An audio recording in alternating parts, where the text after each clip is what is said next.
नमस्कार दोस्तों, स्वागत है आपका चैनल पर। सबकी बड़ी खबर के साथ एक बार के सामने मौजूद, जहां पर चलेंगे सबसे पहले और बड़ी अपडेट में आपको बताएंगे दोस्तों। विपक्षी एकता को लेकर प्रधानमंत्री के द्वारा ऐसे शब्दों का इस्तेमाल किया गया जिसके बाद विपक्ष को बीजेपी सरकार के खिलाफ मोर्चा खोलने का बड़ा मौका मिला है। दोस्तों बताएंगे आपको, एक तीखी राजनीति शुरू हो चुकी है और इसी के साथ में अमित शाह ने विपक्षी नेताओं को लिखा है पत्र। क्या कुछ कहा है दोस्तों, इसकी अपडेट भी आप तक पहुंचाएंगे। और सुप्रीम कोर्ट ने बीजेपी की केंद्र सरकार को जमकर फटकार लगाते हुए विपक्षी दलों की सरकारों के साथ दुर्व्यवहार करने का आरोप लगाया है। बताएंगे आपको क्या कुछ कहा गया है दोस्तों। वहीं पर मणिपुर के मामले पर लोकसभा के अंदर आने वाला है मोदी सरकार के खिलाफ अविश्वास प्रस्ताव। इंडिया गठबंधन की ओर से बड़ी जानकारी सामने आ रही है। वहीं उत्तर प्रदेश के अंदर बीजेपी के सहयोगी पार्टी ने कर दिया है खुला बगावत का ऐलान। 37 सीटों पर चुनाव लड़ने का ऐलान किया गया है दोस्तों। साथ साथ कर्नाटका में जेडीएस के साथ मिलकर चुनाव लड़ने की तैयारी कर रही भारतीय जनता पार्टी को पूर्व प्रधानमंत्री ने दिया है तगड़ा झटका। दोस्तों एक एक करके चलेंगे सभी बड़ी खबरों की तरफ, सारी बड़ी जानकारी आप तक पहुंचाएंगे। लेकिन उससे पहले अगर आप भी मानते हैं कि इंडिया शब्द भारत के लिए पवित्र शब्द है और प्रधानमंत्री मोदी की ओर से ईस्ट इंडिया कंपनी और इंडियन मुजाहिदीन जैसे एग्जाम्पल देना कहीं ना कहीं इस शब्द का अपमान हो रहा है, और अगर आप भी इस तरीके के बयान का खंडन करते हैं दोस्तों तो इस वीडियो को लाइक करके, लाल बटन दबाकर, चैनल को सब्सक्राइब करके, बेल आइकन दबाकर कमेंट बॉक्स में जय हिंद जय भारत जो लिखेगा। चलते हैं सबसे पहले और बड़ी अपडेट की तरफ, जहां पर मणिपुर के मुद्दे पर प्रधानमंत्री के जवाब पर अड़े विपक्ष की ओर से एक बार फिर से हंगामा किया गया है दोस्तों। विपक्ष ने प्रधानमंत्री मोदी के द्वारा स्पष्टीकरण मांगा है, लेकिन बीजेपी के लोग अमित शाह को आगे करके स्पष्टीकरण देना चाहते हैं। दरअसल प्रधानमंत्री मोदी ने बीजेपी के संसदीय दल की बैठक में एक ऐसा बयान दे दिया है जिससे और ज्यादा विपक्ष और बीजेपी के बीच में खाई बढ़ने वाली है दोस्तों। बता दें आपको कि प्रधानमंत्री मोदी ने इंडिया शब्द को लेकर टिप्पणी करते हुए कहा कि सत्ता चाहने वाले और देश तोड़ने वाले ईस्ट इंडिया कंपनी और इंडियन मुजाहिदीन जैसे नाम रख रहे हैं, यानी इंडिया गठबंधन को ईस्ट इंडिया कंपनी और इंडियन मुजाहिदीन जैसा नाम प्रधानमंत्री बता रहे हैं दोस्तों। यानी आप समझ सकते हैं कि एक भारत को लूटने वाला और दूसरे आतंकवादी संगठन के नाम लेकर प्रधानमंत्री विपक्ष पर निशाना साधने की जगह कहीं न कहीं इंडिया शब्द का अपमान कर रहे हैं दोस्तों। आप लोग किस पर जो भी राय हो लिखकर जरूर बताएगा। विपक्षी दलों ने मंगलवार सुबह रणनीति बनाने के लिए बैठक बुलाई थी और ऐसे में कांग्रेस पार्टी के नेता राहुल गांधी ने प्रधानमंत्री मोदी को जवाब देते हुए कहा कि आप हमें चाहे जो बुलाए मिस्टर मोदी, हम इंडिया हैं। हम मणिपुर के जख्मों पर मरहम लगाने में मदद करेंगे, हर महिला और बच्चों के आंसू पोंछेंगे, उसके लोगों के लिए प्यार और शांति वापस लाएंगे। हम मणिपुर में भारत के विचार को दोबारा बनाएंगे। इसके बाद मल्लिकार्जुन खड़गे ने भी प्रधानमंत्री के बयान पर आलोचना करते हुए कहा कि मणिपुर में बच्चियों का रेप हो रहा है, वो हिंसा की आग की चपेट में है। हम मणिपुर की बात कर रहे हैं और प्रधानमंत्री मोदी इंडिया की तुलना ईस्ट इंडिया कंपनी से कर रहे हैं। आज मणिपुर की बात करिए ना प्रधानमंत्री जी। सवाल दोस्तों यही है कि देश के अंदर राजनीति करने के लिए क्या प्रधानमंत्री आतंकवादी संगठन का नाम लेकर विपक्ष पर निशाना साधेंगे? क्या इस स्तर की राजनीति होगी? और अगर विपक्ष की ओर से ऐसी ही टिप्पणी कर दी गई होती तो अब तक बीजेपी के लोगों ने बवाल खड़ा कर दिया होता, इसमें कोई दो राय नहीं है। आप लोग प्रधानमंत्री के बयान पर क्या कुछ राय देना चाहते हैं लिखकर जरूर बताएगा। साथ साथ सुप्रीम कोर्ट ने मंगलवार को नागालैंड में महिला आरक्षण के मुद्दे पर केंद्र सरकार को ऐसी फटकार लगाई है दोस्तों कि अपने आप में अप्रत्याशित कही जा सकती है। इंडिया टुडे की रिपोर्ट के मुताबिक अदालत ने कहा कि आप अपनी ही पार्टी की राज्य की सरकारों के खिलाफ कार्रवाई क्यों नहीं करते? आप उन अन्य राज्य सरकारों के खिलाफ अतिवाद रुख अपनाते हैं जो आपके प्रति उत्तरदायी नहीं है, लेकिन जब अपने राज्य की बात आती है तो आप कुछ नहीं करते हैं। अदालत ने एक अवमानना याचिका पर सुनवाई करते हुए ये टिप्पणी की है। दरअसल अदालत ने इससे पहले महिलाओं के लिए 33% आरक्षण के साथ स्थानीय निकाय चुनाव कराने के निर्देश दिए थे। अब याचिका में नागालैंड सरकार और राज्य चुनाव आयोग को महिलाओं के लिए 33% आरक्षण को लागू न करने का आरोप लगाया गया है दोस्तों। कुल मिलाकर बीजेपी सरकार को लेकर ये जो आलोचना की गई है, कहीं न कहीं भाजपा की सरकार को सोचना चाहिए कि क्या उसने सारी लिमिट पार कर दी है कि सुप्रीम कोर्ट को भी इस तरीके की आलोचना करनी पड़ रही है। सरकार को आईना दिखाना पड़ रहा है, भाजपा सरकार को सही दिशा दिखानी पड़ रही है। साथ साथ मॉनसून सत्र के चौथे दिन मंगलवार को संसद के अंदर राज्यसभा के नेता प्रतिपक्ष के कक्ष में समान विचारधारा वाले विपक्षी दलों के नेताओं की बैठक पूरी हो गई है दोस्तों। सूत्रों के मुताबिक इस बैठक में फैसला लिया गया है कि मणिपुर के मुद्दे पर इंडिया गठबंधन लोकसभा में सरकार के खिलाफ अविश्वास प्रस्ताव लेकर आएगा। सूत्रों के मुताबिक इंडिया पार्टियों ने सरकार के खिलाफ अविश्वास प्रस्ताव लाने को लेकर चर्चा किया है और जल्द ही इसे इंट्रोड्यूस किया जा सकता है। तृणमूल कांग्रेस के सूत्र मंगलवार को बता रहे हैं कि इस दौरान ये भी चर्चा की गई है कि कैसे ये लेकर आया जाएगा। खासकर दोस्तों बड़ी बात यह है कि जब मोदी सरकार के खिलाफ अविश्वास प्रस्ताव आएगा और वो भी मणिपुर के मुद्दे पर, तब तो प्रधानमंत्री को बयान देना ही पड़ेगा और प्रधानमंत्री के बयान लेने पर लगातार विपक्ष अड़ा हुआ है दोस्तों। और ऐसे में नो कॉन्फिडेंस मोशन का सहारा लिया जाएगा। आप लोग किस पर जो भी राय हो लिखकर जरूर बताएगा। साथ साथ अभी जो जानकारी सामने आ रही है उसके अनुसार मोदी और अमित शाह के बीच में शाम को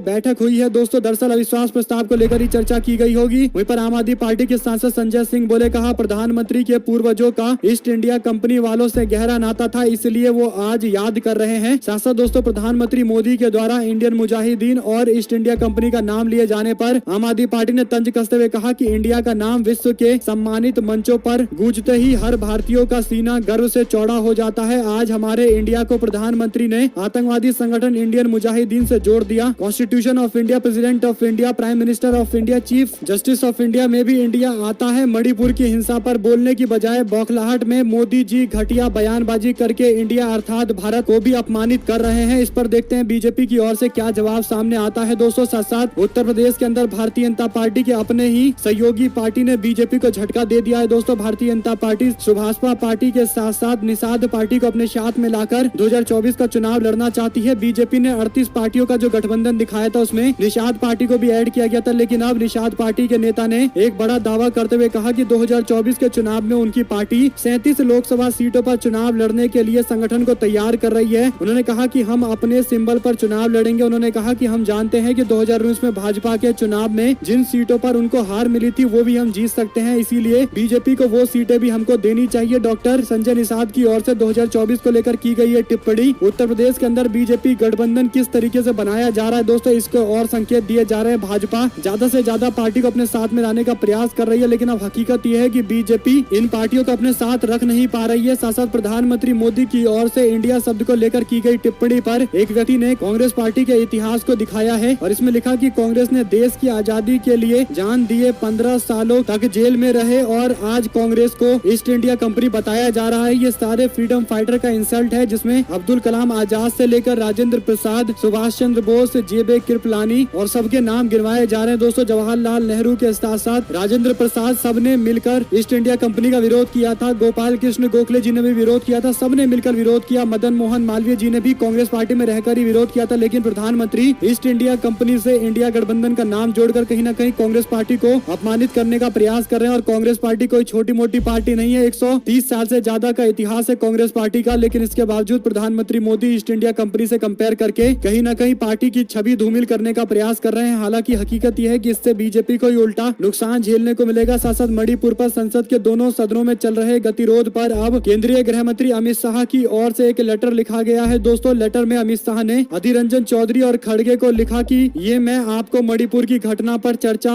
के लिए आपके सहयोग मांगने के लिए लिख रहा हूं। उन्होंने कहा कि हमारी संसद भारत के जीवंत लोकतंत्र की आधारशिला है, यह हमारी सामूहिक इच्छा के प्रतीक के रूप में खड़ी है और रचनात्मक बहस, सार्थक चर्चा और जन समर्थक कानून के लिए प्राथमिक मंच के रूप में कार्य करती है। शाह ने आगे लिखा कि आप जानते हैं कि मणिपुर भारत का एक महत्वपूर्ण सीमावर्ती राज्य है। मणिपुर की समृद्ध सांस्कृतिक विरासत न केवल मणिपुर बल्कि संपूर्ण भारत की संस्कृति का गहना है। अमित शाह ने आगे लिखा कि 6 सालों में मणिपुर में बीजेपी के शासन में यह क्षेत्र शांति और विकास के नए युग का अनुभव कर रहा है, परंतु कुछ अदालती निर्णय और कुछ घटनाओं के कारण मई माह में शुरू हुई मणिपुर में हिंसा की कुछ शर्मनाक घटनाएं भी सामने आई है, जिससे समग्र देश की जनता, उत्तर पूर्व की जनता और विशेषकर मणिपुर की जनता देश की संसद से अपेक्षा करती है कि कठिन समय में सभी पार्टियां दलगत राजनीति से ऊपर उठकर मणिपुर की जनता के साथ खड़े रहे। उन्होंने कहा कि इस समय मणिपुर की जनता चाहती है कि हम सभी पार्टियों के सदस्य मणिपुर को ये आश्वासन दिलाए कि हम एक होकर मणिपुर की शांति के लिए संकल्पबद्ध हैं। पूर्व में हमारी महान संसद ने यह करके दिखाया। विपक्ष की मांग है कि सरकार मणिपुर पर स्टेटमेंट दे। मैं आपको बताना चाहता हूं कि सरकार सिर्फ स्टेटमेंट ही नहीं बल्कि संपूर्ण चर्चा के लिए तैयार है, लेकिन इसमें सभी दलों का साथ अपेक्षित है। मेरी विपक्षी दलों से विनती है कि अच्छे वातावरण में आप चर्चा के लिए आगे बढ़े। इसमें दोस्तों कहीं भी जिक्र नहीं किया गया है कि विपक्ष 267 के तहत चर्चा करवाना चाहता है, यानी विस्तृत चर्चा करवाना चाहता है, तो सरकार ने इसको माना है। एक तरीके से जनरल स्टेटमेंट देकर अमित शाह विपक्षी नेताओं को समर्थन के लिए मनवाना चाहते हैं, जबकि दोस्तों विपक्ष की 2 ही मांग है। एक है कि पूरी संपूर्ण चर्चा होनी चाहिए और दूसरी ये कि प्रधानमंत्री को आकर जवाब देना चाहिए, लेकिन अमित शाह कहीं भी नहीं कह रहे कि प्रधानमंत्री आकर जवाब देंगे। इसमें दिक्कत क्या है दोस्तों, देश के सबसे बड़े नेता है प्रधानमंत्री, उन्हीं को जवाब देना चाहिए। उनको बताना चाहिए कि अब तक मणिपुर की क्या स्थिति है और प्रधानमंत्री से जवाब दिलवाने पर बीजेपी के लोग बैकफुट पर क्यों जा रही है, अपने आप में बड़ा सवाल है। आप लोग की जो भी राय हो लिखकर जरूर बताएगा। क्या अमित शाह के बयान से विपक्ष को संतुष्ट हो जाना चाहिए या फिर प्रधानमंत्री मोदी का बयान महत्वपूर्ण है? आपकी जो भी राय हो लिखकर जरूर बताएगा, क्योंकि ये हिंसा लगभग 70 दिन से चल रही है और ऐसे में किसी की जिम्मेदारी तो तय करना जरूरी है, ताकि राज्य के अंदर कौन अपना काम करने में विफल हुआ है इसकी जानकारी लोगों को को मिल सके। साथ साथ दोस्तों जेडीएस और भारतीय जनता पार्टी के गठबंधन को लेकर काफी चर्चाएं चल रही थी, हवा में कई सारी बातें उड़ाई गई थी। दावा किया गया था कि 2024 के चुनाव के मद्देनजर जेडीएस और बीजेपी का गठबंधन लगभग तय है और यहाँ तक कि सीटों के आंकड़े भी जारी किए जा रहे थे। लेकिन 2024 को लेकर बड़ी अपडेट आई है। पूर्व प्रधानमंत्री एचडी देवेगौड़ा ने कहा है कि उनकी पार्टी जेडीएस पार्टी अकेले चुनाव लड़ेगी। देवेगौड़ा ने बेंगलुरु में कहा कि जेडीएस 2024 के लोकसभा चुनाव को स्वतंत्र रूप से लड़ेगी। देवेगौड़ा ने कहा कि भले ही हम 5, 6, 3, 2 या 1 सीट जीते, लेकिन हम लोकसभा चुनाव अपने दम पर लड़ेंगे। उन्होंने कहा कि हम अपने कार्यकर्ताओं से विचार विमर्श करने के बाद आम चुनाव को अकेले दम पर लड़ने के लिए जा रहे हैं। देवेगौड़ा के पुत्र और कर्नाटका के पूर्व मुख्यमंत्री एचडी कुमारस्वामी ने पिछले सप्ताह कहा था कि बीजेपी के साथ सहयोग हो सकता है, बीजेपी के साथ गठबंधन बन सकता है। हालांकि दोस्तों पूरे प्रधानमंत्री इस बात से इत्तेफाक नहीं रख रहे हैं और क्या ये मात्र सीटों के तोल मोल के लिए बयान दिया जा रहा है या फिर सही बयान दिया गया है, अपने आप में चर्चा का विषय है। आप लोग की जो भी राय हो लिखकर जरूर बताएगा। साथ साथ प्रधानमंत्री के बयान के बाद क्या ऐसा कहा जा सकता है कि इंडिया विरोधी नरेंद्र मोदी, लोगों से सवाल पूछा है पवन खेड़ा ने। देखते हैं लोग क्या जवाब देते हैं। साथ साथ दोस्तों राजस्थान में अपनी ही सरकार पर सवाल खड़ा करने वाले और बर्खास्त हुए कैबिनेट मंत्री राजेंद्र सिंह गूढ़ा एक बार फिर से बयान देने लगे और नार्को टेस्ट की मांग कराने लगे। झुंझुनू के उदयपुर वाटी से बीएसपी की टिकट पर चुनाव जीत कर आए, फिर कांग्रेस पार्टी के साथ चले गए। कांग्रेस पार्टी ने मंत्री बना दिया और उसके बाद अब हाई वोल्टेज ड्रामा करते हुए कांग्रेस पार्टी पर आरोप लगा रहे हैं। देखते हैं दोस्तों उनके इस तरीके के ड्रामे से कुछ फायदा उनको मिलेगा या नहीं मिलेगा। साथ साथ लोकसभा में जैव विविधता बिल पास किया गया है। विपक्ष ने जोरदार हंगामा किया। ओम बिरला बोले, कहा नारे लगाने से कोई समाधान नहीं होगा, लेकिन सवाल ये खड़ा होता है कि विपक्ष की 2 आसान सी मांग को सरकार मानने को तैयार क्यों नहीं है, क्यों प्रधानमंत्री का बयान नहीं दिलवाया जा रहा है। आप लोग की जो भी राय हो दोस्तों लिखकर जरूर बताएगा। साथ साथ राजस्थान के अंदर गूढ़ा की ओर से डायरी दिखाने की बात की जा रही है। कहा जा रहा है कि लाल डायरी के अंदर सारा हिसाब किताब लिखा है भ्रष्टाचार का। इसके बाद बीजेपी के लोगों ने एक पोस्टर छपाया है जिस पर लिखा है भ्रष्टाचार कृत लाल किताब, यानी गहलोत सरकार पर आरोप लगाया जा रहा है कि भ्रष्टाचार उन्होंने किया है और इसकी पूरी डिटेल में जानकारी लाल किताब में है जो गूढ़ा दिखा रहे थे। हालांकि दोस्तों उन्होंने ये जानकारी नहीं दी है कि जो किताब वो दिखा रहे हैं उसमें आखिरकार लिखा क्या है। साथ साथ भारतीय सेना में 2094 मेजर के पद खाली हैं, जबकि 4734 कैप्टन के पद खाली हैं। इस पर जयंत चौधरी की ओर से बयान देते हुए कहा गया कि लाल आंख है ना तो सेना का क्या काम है, यानी प्रधानमंत्री मोदी के बयान को दोहराते हुए बीजेपी पर तंज कसा गया है। दोस्तों प्रधानमंत्री मोदी कह रहे थे कि लाल आंख दिखाया जाएगा चाइना को।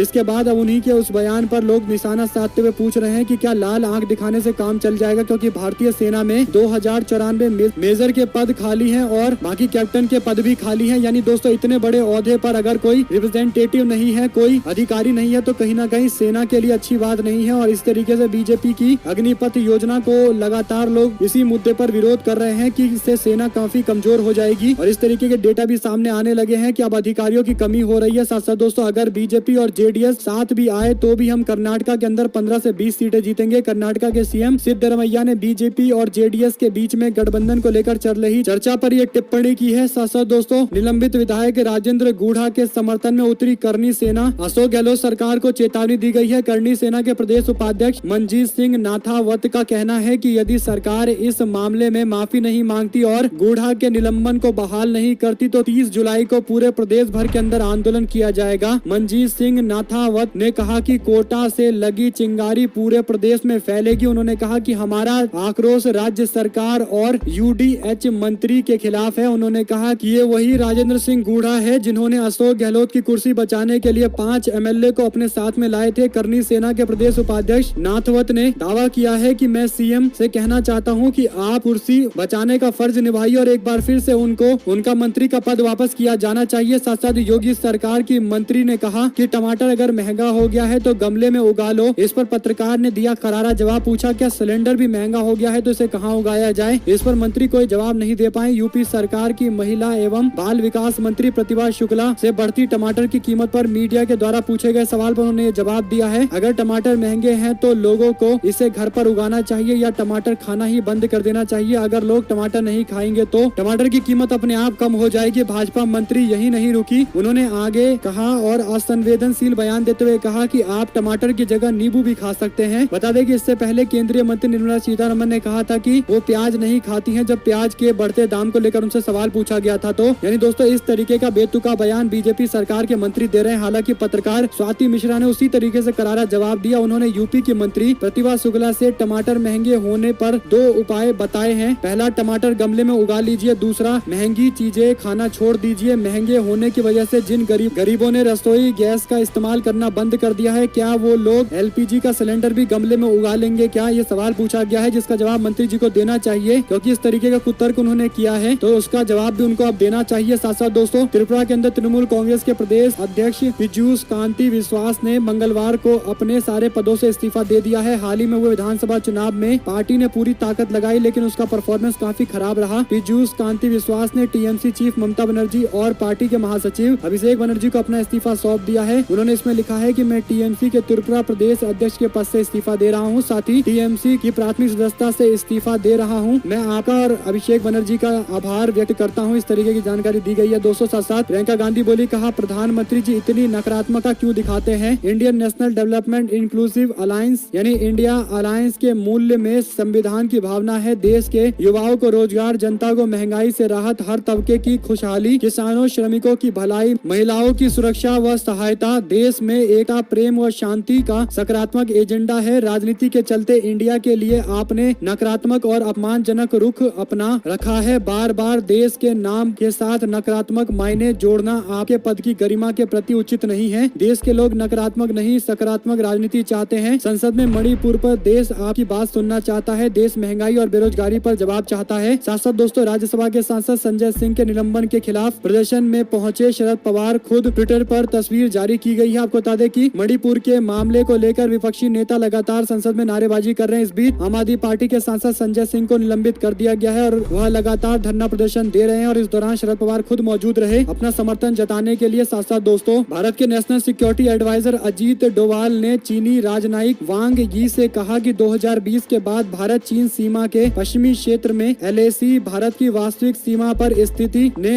रणनीतिक विश्वास और दोनों देशों के बीच संबंधों के सार्वजनिक और राजनीतिक आधार को कमजोर कर दिया है। अजीत डोवाल ने सोमवार को दक्षिण अफ्रीका के जोहान्सबर्ग में फ्रेंड्स ऑफ ब्रिक्स की बैठक में यह बात कही है। बता दें कि वांग यी चीन की कम्युनिस्ट पार्टी के राजनीतिक ब्यूरो के सदस्य और CPC विदेश मामलों के आयोग के निदेशक हैं। वो डोभाल से वार्ता करने के लिए पहुंचे थे और इस दौरान दोनों के बीच हुई बातचीत को लेकर दावा किया गया है कि अजीत डोभाल ने समस्या को पूरी तरीके से हल करने और सीमावर्ती क्षेत्रों में शांति बहाल करने के लिए निरंतर प्रयासों के महत्व पर जोर दिया है, ताकि द्विपक्षीय संबंधों में सामान्य स्थिति में आने वाली बाधाओं को दूर किया जा सके। और इस दौरान दोस्तों, एक शब्द का इस्तेमाल किया गया है कि भरोसा टूटा है। तो क्या चाइना को संकेत दिया गया है कि भारत उसके द्वारा किए जा रहे रवैये से खुश नहीं है? अजीत डोभाल के द्वारा की गई इस टिप्पणी पर आपकी जो भी राय हो लिखकर जो बताएगा। साथ साथ समाजवादी पार्टी के मुखिया अखिलेश यादव बुधवार यानी आज मेरठ आएंगे। वो राली, चौहान और धनपुर गाँव भी जाएंगे। पहले सिर्फ वह सरूरपुर के पांचली गाँव में जाने का ही कार्यक्रम था। ऐसे में दोस्तों, आगे आने वाले दिनों के अंदर अखिलेश यादव की कई सारी यात्राएं उत्तर प्रदेश के अंदर होने वाली है। आपको बता दें कि वो जगह जगह जाकर पार्टी को 2024 के चुनाव के मद्देनजर अलर्ट कर रहे हैं, पार्टी कार्यकर्ताओं को सक्रिय कर रहे हैं। वहीं पर RJD बोली, कहा आज मणिपुर के CM को प्रधानमंत्री उसी तरीके से बचा रहे हैं जिस तरह से 2002 में उन्हें बचाया गया था। बिल्कुल ऐसा ही हो रहा है। वहीं पर नीतीश कैबिनेट के बैठक में 35 एजेंडे पर मुहर लग गई है। इस दौरान तेजस्वी यादव और तमाम मंत्री मौजूद रहे हैं, जिसके दौरान जनता से जुड़े हुए कई सारे फैसले लिए गए हैं। दोस्तों, वहीं पर महाराष्ट्र में अजीत पवार को CM फेस बताने पर डिप्टी CM देवेंद्र फडणवीस ने एक बार फिर से जानकारी दी है कि ऐसी कोई अपडेट नहीं है उनके पास। उन्होंने कहा कि कांग्रेस पार्टी के वरिष्ठ नेता और महाराष्ट्र के पूर्व मुख्यमंत्री पृथ्वीराज चव्हाण जो दावा कर रहे हैं वो केवल हवाई बातें हैं, इसमें कोई हकीकत नहीं है। वो पार्टी और गठबंधन में आपसी फूट डालने के लिए इस तरीके का बयान दे रहे हैं। हालांकि पृथ्वीराज चौहान ने तारीख भी ऐलान कर दिया है। 10 तारीख अंतिम तारीख है जब एकनाथ शिंदे मुख्यमंत्री रहेंगे। उनको उनके पद से हटाया जाएगा, एंटी डिफेक्शन कानून के तहत सस्पेंड करवाया जाएगा और इसके बाद अजीत पवार को जिम्मेदारी दी जाएगी, मुख्यमंत्री बनाया जाएगा। इस तरीके की अपडेट दी गई है। साथ साथ मणिपुर में इंटरनेट के आंशिक पाबंदी को हटा दिया गया है। मोबाइल इंटरनेट अभी बंद रहेगा। यानी दोस्तों, इंटरनेट की कुछ सुविधाएं राज्य के अंदर दी जा रही है। खासकर विपक्ष के दबाव के बाद ये फैसला लिया गया है। आप लोग की जो भी राय हो लिखकर जरूर बताएगा। साथ साथ सुप्रिया शिनेट बोली, कहा 2012 में निर्भया कांड हुआ, तब प्रधानमंत्री ने बीजेपी शासित राज्यों की ओर उंगली नहीं उठाई, देश के घाव पर मरहम लगाया था, राष्ट्र को संबोधित किया था। लेकिन प्रधानमंत्री मोदी ऐसा करना तो दूर की बात, वहाँ महिलाओं पर हो रही हिंसा के मामले को विपक्षी राज्यों से जोड़कर सबको जनरलाइज करने की कोशिश कर रहे हैं। ऐसे में दोस्तों, एक और बड़ी खबर सामने आ रही है, जहाँ पर दिल्ली के अंदर जो ऑर्डिनेंस लाया गया है अब इसे कानून में बदला जाएगा। बीते रात प्रधानमंत्री मोदी और अमित शाह के बीच में जो बैठक हुई है उसको लेकर जानकारी दी गई है कि दिल्ली ऑर्डिनेंस बिल को आज पेश किया जा सकता है। इस पर कांग्रेस पार्टी की ओर से सारे MP को व्हिप जारी किया गया है। उनको राज्यसभा और लोकसभा के अंदर प्रेजेंट रहने के लिए कहा गया है। दोस्तों देखते हैं दिल्ली ऑर्डिनेंस बिल लेकर आया जाएगा जिसे एक्ट बनाने की कोशिश की जाएगी तो किस तरीके का संघर्ष खासकर राज्यसभा के अंदर होने वाला है, क्योंकि आम आदमी पार्टी के एक सांसद को तो बर्खास्त कर दिया गया है, लेकिन इसके बावजूद अगर YSRCP पार्टी और बीजू जनता दल विपक्ष का समर्थन कर दे तो सब कुछ बदल जाएगा। आप लोग की जो भी राय हो लिखकर जरूर बताएगा, क्योंकि दोस्तों आज जो व्हिप जारी किया गया है उसको लेकर एक और थ्योरी सामने आई है कि मोदी सरकार के खिलाफ लोकसभा के अंदर आज अविश्वास प्रस्ताव लेकर आया जाएगा। तैयारी शुरू कर दी गई है। 10:30 बजे सोनिया गांधी के साथ कांग्रेस पार्टी के सांसदों की बैठक होने वाली है। 10 बजे खड़गे के कमरे में विपक्षी दलों की बैठक होगी, यानी इंडिया गठबंधन दलों की बैठक होगी। कांग्रेस पार्टी ने लोकसभा के अंदर 3 लाइन का व्हिप भी जारी किया है, यानी लोकसभा के अंदर नो कॉन्फिडेंस मोशन लेकर आया जाएगा और राज्यसभा के अंदर भी जबरदस्त संघर्ष होने वाला है। दोस्तों देखते हैं स्पीकर नो कॉन्फिडेंस मोशन को स्वीकार करते हैं या नहीं करते हैं, और जैसे ही स्वीकार किया जाएगा उसके बाद प्रधानमंत्री को मणिपुर पर बयान तो देना ही पड़ेगा। देखते हैं विपक्ष इसमें सफल हो पाती है नहीं हो पाती। जो भी आपको खबर अच्छी लगी हो इस वीडियो को लाइक करके लाल बटन दबाकर चैनल को सब्सक्राइब करके बेल आइकन दबाकर कमेंट बॉक्स में जय हिंद जय भारत जरूर लिखेगा। जुड़े दोस्तों भाइयों बहनों मित्रों का बहुत बहुत धन्यवाद। देख रहे थे आप अपना चैनल जय हिंद जय भारत मातरम। और दोस्तों इस वीडियो को अपने लोगों तक शेयर करना मत भूलिएगा।